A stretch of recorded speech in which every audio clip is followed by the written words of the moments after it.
Bonjour à tous et bienvenue dans cette nouvelle vidéo consacrée au MP et au MP étoile bien sûr sur le chapitre structure algébrique usuelle plus un peu de rappel sur R. Donc essentiellement le rappel sur R, je ne ferai pas de rappel sur R puisque c'est des rappels, mais du coup je me concentrerai uniquement sur structure algébrique usuelle. Et là pour l'instant dans cette semaine on m'a demandé de coller uniquement sur complément sur les groupes, donc je vais faire complément sur les groupes. Donc j'arrive, je lis que on fait pas de rappel sur les groupes, hein, donc on commence direct par des infos sur les groupes que vous avez pas, qu'on n'a pas eu en première année. Donc enfin que vous avez peut-être eu en première année d'ailleurs, hein, mais bon, d'après le programme, ça tombe en SP. Ok. Bon, intersection de groupes, si A, B sont des sous-groupes de G, alors c'est une notation sous-groupe qui est pas très usuelle en prépa, mais beaucoup plus dans le supérieur, enfin après la prépa. Donc sous-groupe de G, un groupe. Alors A inter B, c'est un sous-groupe de G. Donc ça se généralise à un nombre fini de groupes, voire en fait un nombre, on s'en fout de nombre, il y a combien de groupes. Une intersection quelconque de groupe est de sous-groupe d'un groupe est un sous-groupe de ce même groupe. Mais pour la réunion, ça marche pas. Donc petit exo marrant. Soit H1, H2, sous-groupe de G. Alors H1 union H2, SS groupe de G, SSI, H1 inclus H2 ou H2 inclus H1. Autrement dit, l'union est triviale. Évidemment, si H1 est inclus H2, donc H1 union H2 c'est H2 et H2 c'est bien un sous-groupe de G. Enfin, c'est un petit exo marrant, donc pas de réunion de groupe. Mais l'intersection, c'est très intéressant. Ça permet de définir la notion de structure engendrée. Ça, c'est vrai dans n'importe quelle structure. Vous me donnez une structure qui est stable par intersection. Alors, je vais vous donner une structure engendrée. Donc, c'est quoi? C'est soit A inclus dans G. Donc là, c'est le symbole inclusion. Donc, il y a juste une inclusion. Il n'y a pas de structure de groupe derrière. Je vais A est par un sous-groupe de G. Euh, on définit le sous-groupe engendré par A. C'est égal à l'intersection de tous les groupes qui contient A de ces 10 groupes. Donc ça se traduit aussi par le plus petit groupe contenant A. Parce que A, c'est pas un groupe, mais donc il faut lui rajouter des éléments pour qu'il devienne un groupe. Voilà. Par exemple, si je prends Z et je prends 2, voilà, donc je prends l'élément 2, et je prends du coup le singleton 2, et je vais regarder est-ce que 2 est un groupe. Bah non, 2, c'est pas un groupe. Il y a pas le neutre, donc déjà, il faut que je rajoute le neutre, donc je rajoute 0. Mais si je rajoute 0, il faut que 2 admet un opposé, parce qu'évidemment, c'est dans Z+, hein. Donc 2 admet un opposé, donc il faut que je rajoute -2. Donc là, j'ai -2, 0, 2. Voilà. Et etc. Donc il faut rajouter des éléments pour que ça fasse un groupe, quoi. Ensuite, on vous dit les sous-groupes de Z+, sous-groupe de Z+, on parle de sous-groupe de Z+, justement. Voilà, ce sont les NZ, avec N appartenant à N. Donc, NZ, c'est quoi? C'est un entier fois Z. Voilà, tout simplement. Donc ça, c'est les sous-groupes de, de Z.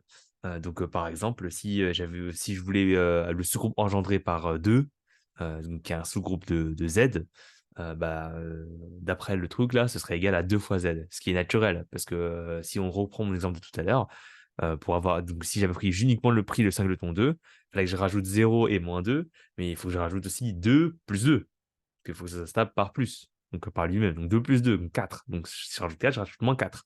Après, je fais 2 plus 2 plus 2, donc je rajoute 6, donc je rajoute -6, 8, -8, etc. Donc en fait, on a tous les multiples de 2.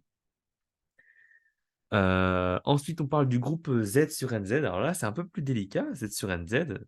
Z sur NZ.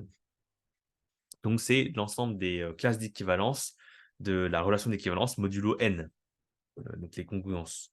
Donc, on dit que Z sur NZ plus est un groupe, Et en fait, z sur nz plus, c'est si vous me donnez deux éléments de z sur nz, par exemple k et l, euh, appartenant à z sur nz carré.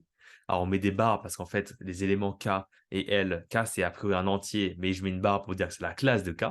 Et donc, classe de K, classe de L, dans Z carré. Et en fait, on va écrire K plus L, c'est égal à la classe de K plus L. Voilà. Et pour définir comme ça, cette égalité, et dire que du coup, comme ça, le plus est bien une loi, il faut faire attention que ça ne dépend pas du représentant. Parce que dès qu'on a une application qui part d'un ensemble où il y a des classes d'équivalence, c'est que ça dépend, faut pas que ça dépende du représentant, sinon c'est-à-dire que la fonction est mal définie. Et là, pour le coup, ça ne dépend pas du représentant, donc c'est OK. Les générateurs de Z sur NZ, ouais, bon, d'accord, OK. Mais enfin, voyez plutôt ça quand on ferait les anneaux, je pense. C'est quand même un peu plus intéressant parce que la condition D divisé D premier avec N, c'est pas super clair, je pense, tout de suite, tout de suite. Donc, attendez voir que Z sur NZ a une structure d'anneau. Ensuite, groupe monogène, groupe cyclique. Alors, un groupe monogène, il y a des gens qui rajoutent infini.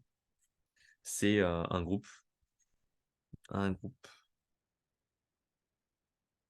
engendré par un seul élément. IE, il existe A appartenant à G, tel que G, c'est égal à A. Alors là, on fait un abus. Quand on fait le sous-groupe engendré par A étant un seul élément, on écrit ça au lieu d'écrire ça. Voilà. C'est un petit abus qu'on se permet de faire. Voilà. Et en fait, pour la plupart des gens, un groupe monogène, c'est forcément infini, parce que s'il était fini, si c'est pas un groupe monogène, c'est ce qu'on appelle un groupe cyclique. Groupe cyclique. Si G est fini et monogène, il est dicyclique.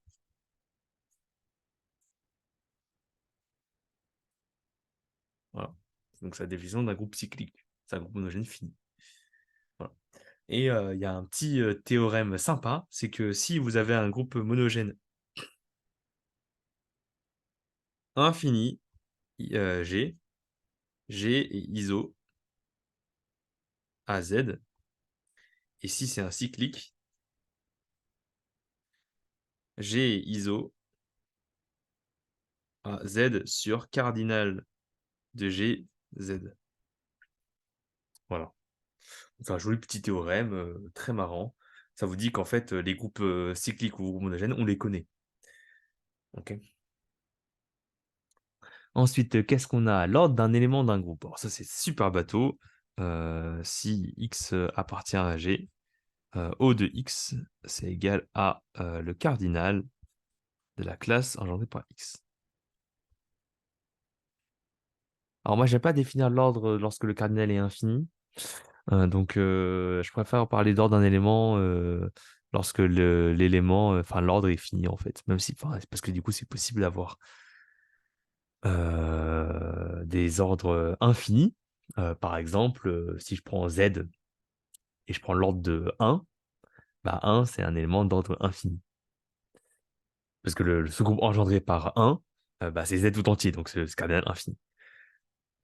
Mais bon, on évite tous ces trucs avec infini en disant qu'on prend G un groupe fini. De toute façon, ça sert à rien de parler d'ordre parce que le groupe n'est pas fini. Enfin, il y a moins de trucs marrants, quoi. Donc, si E d'ordre fini et que si E est désigne le nouveau G, alors x puissance n égale E, c'est équivalent à D puissance n. Euh, Ouais, ouais, d'accord, oui. Oui, bah, ce que me dit le programme parle d'elle-même, hein. Euh, Mais il parle pas de Lagrange avant? D'accord, ok. Ah si, c'est après. L'ordre d'un élément d'un groupe fini, disait le cardinal du groupe. Donc ça, c'est le théorème faible de Lagrange. Je vais en parler un peu. Et je suppose qu'il demande uniquement le cas commutatif. L'examen numérique que pour G commutatif, d'accord. Donc il vous dit que soit G fini, alors le cardinal de O de X divise le cardinal de G. Voilà. Et le théorème fort, parce que s'il y a un faible, il y a un fort, c'est soit G est fini, alors pour tout H sous-groupe de G, le cardinal de H divise le cardinal de G. Voilà, c'est le théorème fort de Lagrange. La preuve, ça se repose avec des classes d'équivalence. On suppose, enfin, on prend la relation qu'a XY associé, enfin, qui dit que X et Y sont en relation sont équivalents lorsque il existe un élément H tel que X égale YH ou HY. Ça dépend si vous prenez les classes à gauche ou à droite.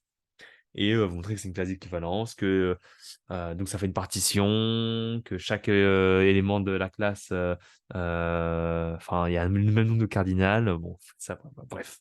La preuve n'est pas au programme, donc je la fais pas. Mais si vous êtes curieux, bah, vous pouvez aller la voir.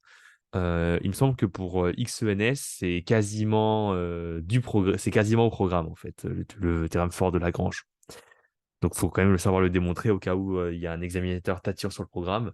Mais des exercices où il y a Lagrange fort été à utiliser, j'en ai vu beaucoup.